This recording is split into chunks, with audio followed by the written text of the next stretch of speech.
The Transportation Safety Board of Canada has released its report into a plane crash at Toronto's Pearson Airport last month that sent 21 people to the hospital. It found the aircraft's alert system indicated a high rate of descent less than 3 seconds before touchdown. All passengers and crew members survived when the Delta Airlines plane burst into flames after flipping over and skidding on the tarmac.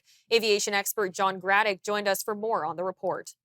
TSB, as usual, does a great job of looking at data gathering and getting some of the standards that are in place that are published for the carriers and for the pilots and everybody else to operate in.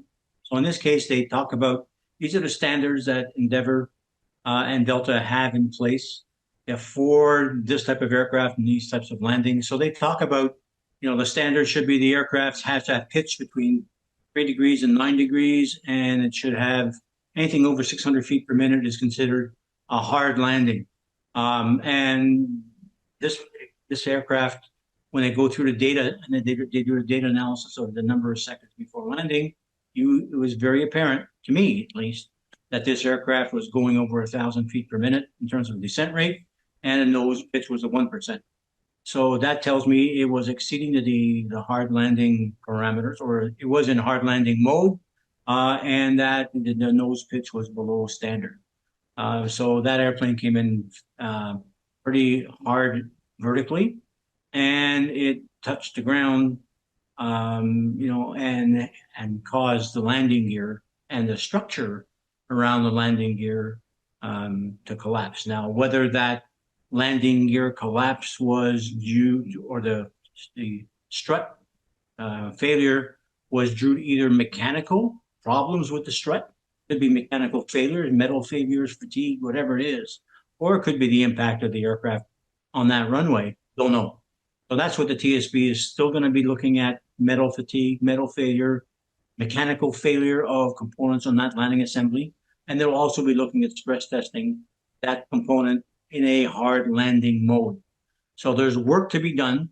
But, just looking at the data, not looking at the root cause yet, looking at the data, the operating environment of that airplane was such that, that landing gear was subject to mechanical forces that would be exceeding the normal standard practice that the airline has said that those aircraft are subject.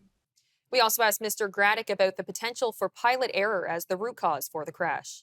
No, right now, there's no observation and there's no comment about pilot error in this one at all, because they didn't publish anything about the human factors in this airplane other than talk about the number of hours flown by these crew, the rest hours, the familiarity with landing at Pearson Airport, and those all check out. Both flight crew were thoroughly vetted on this aircraft. They had the hours required.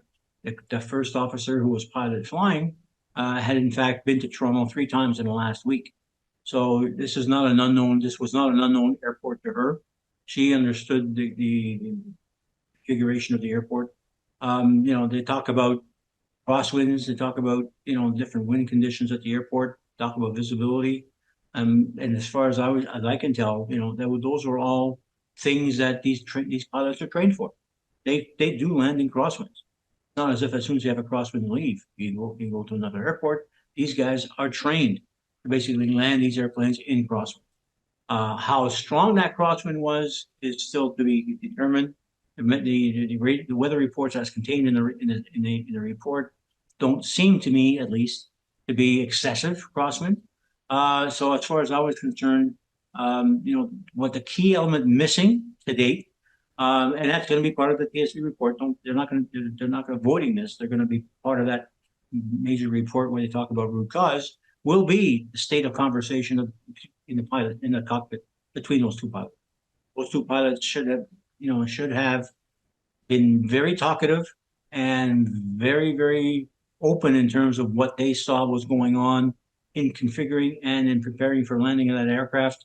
And if they don't hear that conversation in the flight voice reporter, that would be an area of concern. But we'll leave that to the TSB to come up with, telling us what the story was in the cockpit prior to landing and whether the conversation was really focused on, maintaining the parameters that should have been set up for that aircraft to land.